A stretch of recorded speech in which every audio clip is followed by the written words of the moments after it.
전국적으로 집값이 하락 국면에 들어서면서 정부가 지난 6월에 이어 추가로 규제 지역 해제를 결정했습니다. 인천과 세종의 투기과열지구 지정을 풀고 수도권 일부 지역과 세종을 제외한 이 모든 광역시도를 전부 조정 대상 지역에서 해제했습니다. 최기성 기자가 보도합니다. 국토교통부는 주거정책심의위원회를 열어 석 달 만에 규제 지역을 추가로 조정했습니다. 먼저 최근 집값 하락폭이 큰 인천시와 세종시에 대해 투기 과열지구 해제를 결정했습니다. 세종은 아시다시피 가격 하락폭도 굉장히 좀 큰 편이고 또 좀 하락세가 좀 장기간 지속되는 점도 좀 감안이 됐고, 인천 같은 경우도 좀 가격 하락폭이 타 지역에 비해서 좀 상당히 큰 편이다. 또 세종을 제외한 지방은 전부 조정 대상 지역에서 빠집니다. 수도권을 세부 지역별로 살펴보면 인천 연수, 남동, 서구가 투기 과열지구에서 빠집니다. 경기 안성, 평택, 양주, 파주, 동두천시는 조정 대상 지역에서 해제됩니다. 지방권을 보면 부산 해운대, 수영구, 대구 수성구 등 36곳의 조정 대상 지역 지정이 풀립니다.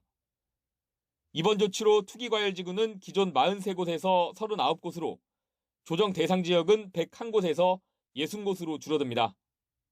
다만 서울과 서울 인접 지역은 아직 주택 가격이 높은 점을 고려해 규제를 유지하기로 했습니다.